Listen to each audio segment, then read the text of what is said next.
There's a moment a lot of people have, usually late at night, where they open their bank app, stare at whatever number is there, and honestly don't know whether they should feel relieved or a little panicked.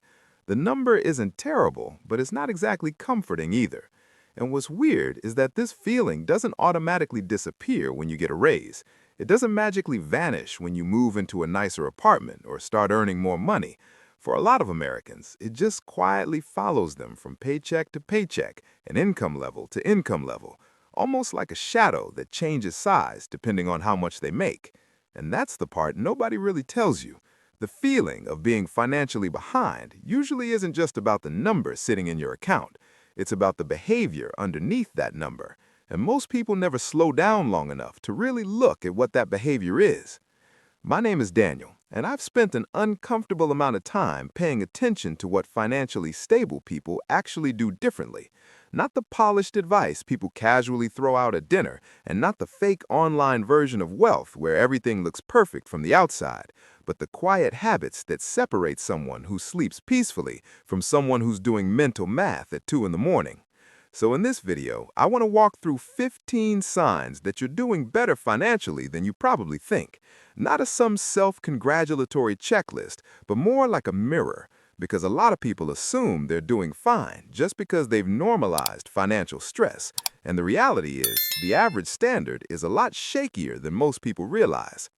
The first sign is that you have a cash buffer that has nothing to do with your monthly bills. Most people keep money in their checking account until it disappears, and they call that managing their finances. But there's a different kind of person who keeps a separate pool of money that isn't already mentally assigned to rent, groceries, the car payment, or anything else. It just sits there.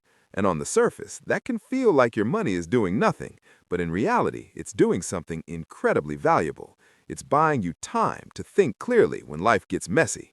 That kind of buffer means a surprise expense doesn't immediately become a credit card problem. It means one bad week doesn't turn into 3 bad months, and that kind of financial breathing room is a lot rarer than people think. The second sign is that you're contributing something toward retirement, even if it feels painfully small. There's a certain kind of guilt that comes with putting away $50 or $100 a month while feeling like you should be doing way more. But here's the thing. A lot of people aren't behind by a little. They've never started at all. Zero. Nothing. And that difference matters more than people give it credit for.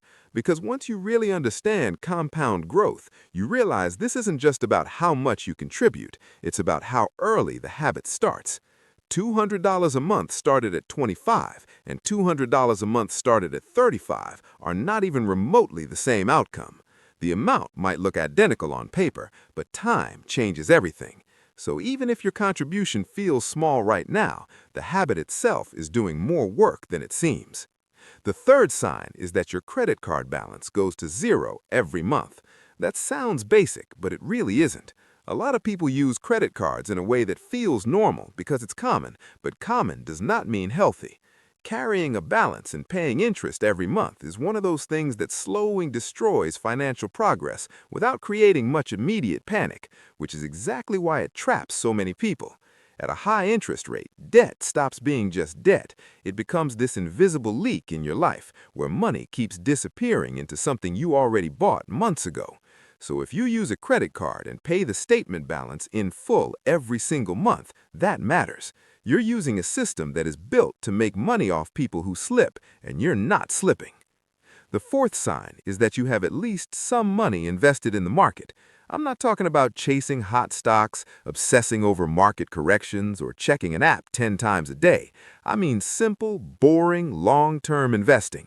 Just money sitting there in something like an index fund, quietly compounding while you go live your life. A shocking number of people still have zero market exposure of any kind. No retirement account, no brokerage account, nothing. Which means the only thing building their financial future is their labor. And that's a brutally slow way to build wealth. Look, hard work matters, obviously, but wealthy people don't build financial security from labor alone. They build it from labor plus assets. And the moment even a small part of your money starts working without your direct effort, you're operating differently from a huge portion of the population. The fifth sign is that you save more than 10% of what you earn. This is one of those habits that doesn't feel dramatic in real time, which is exactly why people underestimate it. Saving 15% instead of 4% doesn't usually feel like this giant lifestyle difference on a random Tuesday. You don't wake up every morning feeling the missing 10%, but over time, that gap becomes enormous. It becomes flexibility, peace, options, and eventually a completely different future. The crazy part is that most people don't destroy their future through one huge financial mistake. They do it through small percentages repeated year after year. So if your savings rate is already above what most people are doing, that matters a lot more than it seems. The sixth sign is that your total assets are greater than your total debts. Again, this sounds obvious until you realize how many people don't meet this standard. A lot of households, especially younger ones, are technically in the red. If they sold everything and paid everything off, they'd still owe money. That is more common than people think. So if your net worth is positive, even if it's modest, even if it feels underwhelming, it still means something important. It means you're moving in the right direction. And in personal finance, direction matters more than people want to admit, because a small positive number that keeps growing is not small in the long run. If you're getting value out of this, subscribe. Seriously, it takes 2 seconds, it helps the channel a lot, and it lets me keep making this kind of content. Now let's keep going, because some of the next signs are where people really start to see themselves clearly. The seventh sign is that your car is not quietly wrecking your finances. This one gets ignored all the time because car payments have become so normalized that people barely question them anymore. But a lot of Americans are spending a shocking amount of money every month just to drive something decent. And the real issue isn't just the payment, it's the full chain reaction around it. Bigger payment, higher insurance, more expensive repairs, more pressure on every other category in your budget. And then, because it's all spread out monthly, it doesn't always feel severe enough to trigger alarm. It just keeps you tight all the time. So if your transportation costs are reasonable, if your car isn't eating up a ridiculous share of your take-home pay, you're likely in a stronger position than you realize. The eighth sign is that you actually know where your money goes. Not roughly, not emotionally, not based on what you think you probably spend. I mean, you actually know. You've looked at the numbers, you've gone line by line, you've seen the little leaks that don't feel dangerous in the moment, but add up fast. Most people don't do that, they guess, and the problem with guessing is that modern spending is designed to stay invisible. Tiny subscriptions, impulse purchases, convenient spending, random online orders, all of it slips by because none of it feels serious alone. But together, that's where a lot of financial stress comes from. So if you know your actual numbers, that's not obsessive, that's protection. The ninth sign is that your credit score is above 750. People hear that and think it's just bragging rights or some meaningless number, but it's not. A strong credit score changes the price of your financial life. It affects what you pay for borrowed money, what terms you get, what options are open to you, and how expensive basic milestones become. Two people can buy the same house, finance the same car, and live in the same city, but one ends up paying far more just because of their credit profile. So if your score is strong, it means your habits are strong too. And that matters because good financial behavior tends to show up in clusters. The 10th sign is that you understand the basic rules of how money grows. Not every advanced technical detail, not every tax strategy, not every niche investing framework, just the fundamentals. You understand compounding, you understand the cost of high-interest debt, you understand the difference between saving and investing, you understand what certain accounts are actually for. That alone puts you ahead of more people than it should, because a lot of financial mistakes don't happen because people are lazy. They happen because people genuinely don't understand the machine they're standing inside. And if you understand the basics, you stop making decisions blindly. That matters more than people think. The 11th sign is that you have protection against catastrophic loss. This is the boring part of financial planning that almost nobody gets excited about.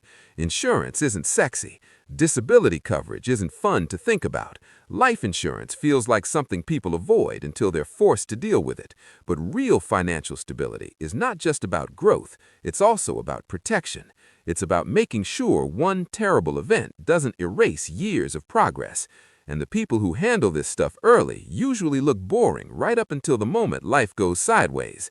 Then suddenly they look smart. So if you've already dealt with that side of the equation, that's a real sign of maturity. The 12th sign is that medical care is a decision you make, not something you avoid because you know it will wreck your finances. This one is heavier than people realize. A lot of people delay care, skip appointments, ignore symptoms, or push off treatment, not because they don't care, but because they're afraid of what it will cost.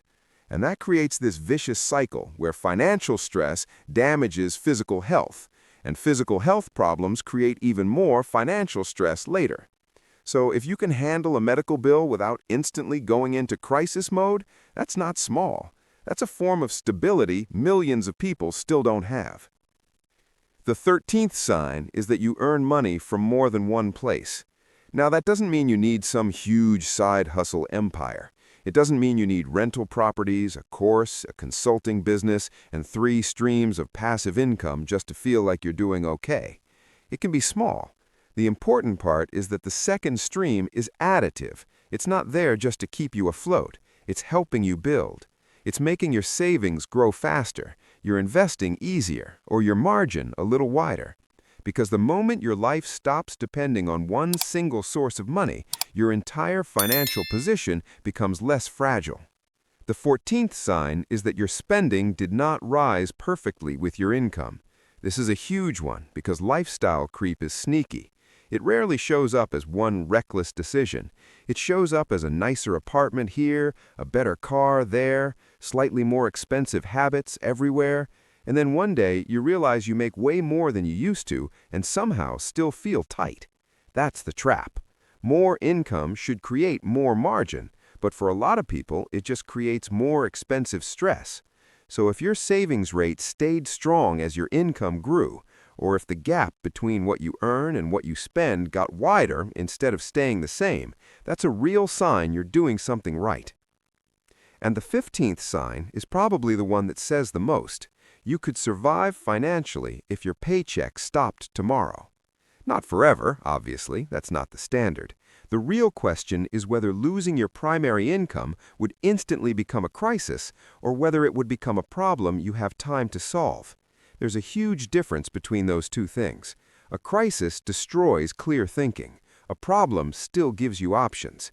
So if you've built enough savings, enough resilience, enough flexibility that one missed paycheck would not immediately send everything into chaos, you've built something very meaningful. Maybe not perfect safety, but real breathing room.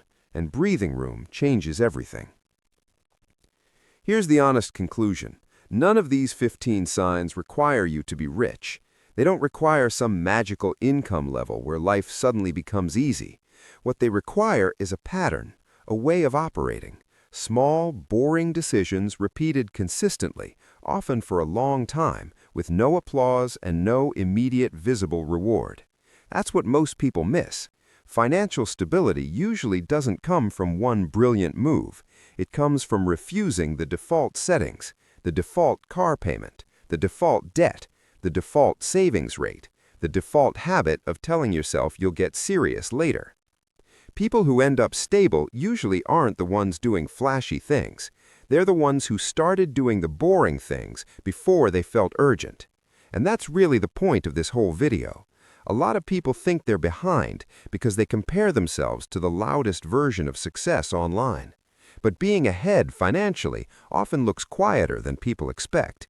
It looks like margin. It looks like patience. It looks like boring habits that don't impress anybody, but quietly change your future.